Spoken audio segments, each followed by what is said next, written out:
There are multiple issues which HR managers have to confront with. तो सबसे पहले हम देख लेते हैं डेफिनेशन क्या है और इसके अप्रोच क्या है.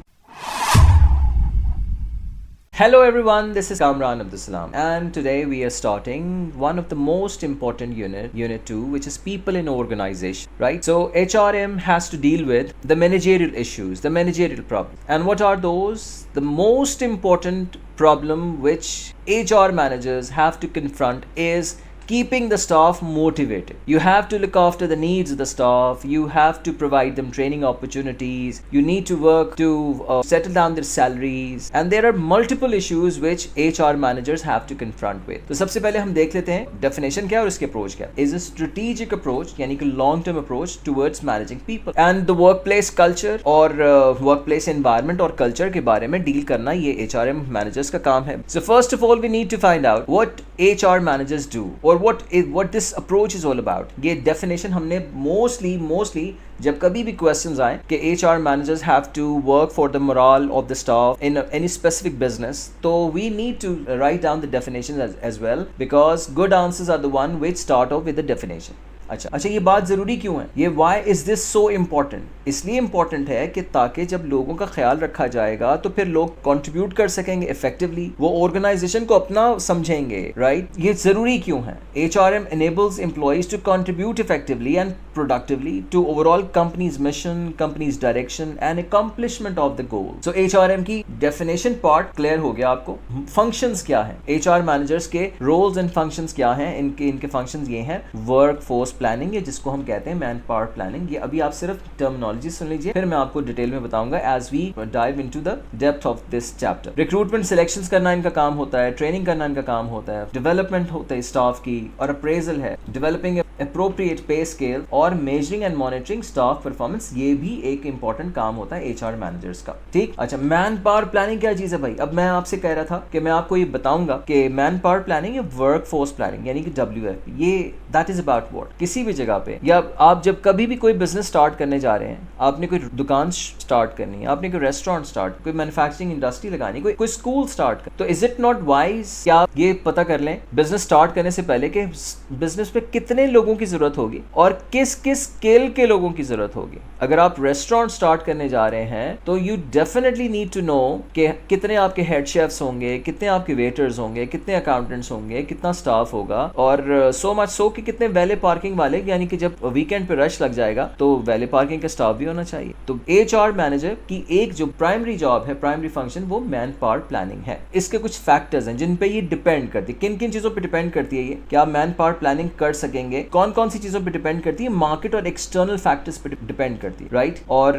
कंपेटिटर्स एक्शंस, कंज्यूमर टेस्ट पे भी डिपेंड करती है, यानी कि कंज्यूमर का इंक्लिनेशन ज्यादा है और वो चीज डिमांड कर रहे हैं प्रोडक्ट, तो आपकी नेचुरली आपकी बिजनेसेस की टेंडेंसी बढ़ेगी और आपको ज्यादा लोगों की जरूरत होगी. अच्छा, दूसरी चीज है बिजनेस के ऑब्जेक्टिव्स. बिजनेस का ऑब्जेक्टिव, अगर बिजनेस का ऑब्जेक्टिव क्या है? एक्सपेंशन.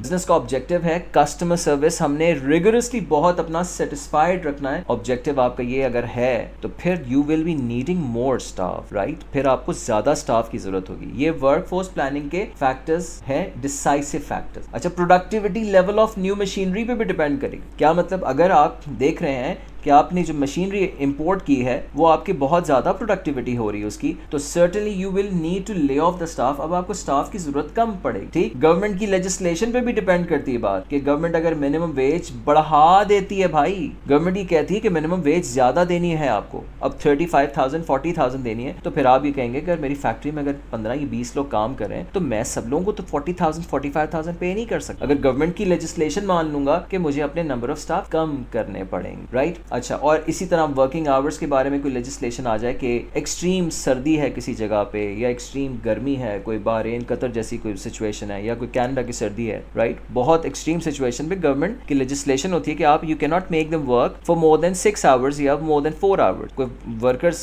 6 घंटे की शिफ्ट से ज्यादा आउटडोर का काम नहीं करेंगे, तो फिर भी आपको क्या होगा? फिर आपको लोग ज्यादा चाहिए, राइट? क्योंकि आप जब कम काम लेंगे अपने एग्जिस्टिंग स्टाफ से तो you will be needing more number of workers. अगर आपकी वर्क प्लेस पे people nearing the age of retirement ज्यादा है, बूढ़े बूढ़े लोग ज्यादा हैं, 55 56 57 के लोग होने जा रहे हैं, और आपको ये पता चल रहा है कि 60 साल के तो ये 2 साल में हो जाएंगे और फिर मेरी कंपनी तो खाली हो जाएगी, तो फिर आप क्या करते हैं? फिर कंट्रीज की गवर्नमेंट्स क्या पॉलिसीज लेती हैं कि governments go for immigration policies. Government को इमिग्रेशन पॉलिसीज के रिजल्ट में वर्कफोर्स मिल जाती है और वर्किंग क्लास मिल जाती है। तो ये फैक्टर्स हैं जो कि डिपेंड कर रहे हैं जिसके ऊपर मैन पावर प्लानिंग, ये वर्कफोर्स प्लानिंग डिपेंड कर रही। तो ये आपका फर्स्ट फंक्शन था किसका? एचआर मैनेजर्स के जो फंक्शंस थे, ये फर्स्ट। दूसरा फंक्शन क्या है? दूसरा है रिक्रूटमेंट एंड सिलेक्शन। रिक्रूटमेंट अलग चीज है और सिलेक्शन अलग चीज है। ठीक, रिक्रूटमेंट क्या चीज है? सबसे पहले आपके पास वैकेंसी एग्जिस्ट कर रही है, राइट? कोई जगह खाली हो गई। अच्छा, जगह क्यों खाली हो गई? जगह इसलिए खाली हो गई कि कोई साहब काम कर रहे थे, उनकी प्रमोशन हो गई है, वो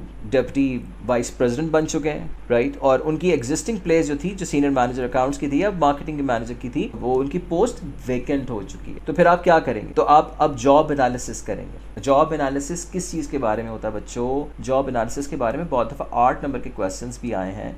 जॉब एनालिसिस होता है कि आप फर्स्ट ऑफ ऑल ये देखना चाहते हैं कि उस जो साहब जो काम करते थे, उनकी नेचर ऑफ जॉब क्या है, उनकी जॉब टाइटल क्या है, उनके एरियाज ऑफ रिस्पॉन्सिबिलिटी क्या होंगे, वो पर्सन किसको अकाउंटेबल है, लिमिटेशंस ऑफ अथॉरिटी और जुरिस्डिक्शन ऑफ अथॉरिटी या रिसोर्सेज की अवेलेबिलिटी, सारी चीजें आप देखें, राइट? जॉब एनालिसिस का पहला काम है, the first constituent part is job description, जिसमें आप ये देखते हैं कि जॉब काम की क्या नेचर है, काम की क्या जिम्मेदारियां हैं। और दूसरा पार्ट है जो कि बहुत इंपॉर्टेंट पार्ट है, दैट इज पर्सन स्पेसिफिकेशन, जो कि है किस चीज के बारे में कि जो इंसान उस जॉब के लिए आएगा, उस इंसान के अंदर क्या खासियतें होनी चाहिए, उसकी एज, उसकी क्वालिफिकेशन, उसका एक्सपीरियंस, उसके language skills, proficiency of language की ये होनी चाहिए। तो this is about the individual. और जॉब डिस्क्रिप्शन किसकी चीज के बारे में थी?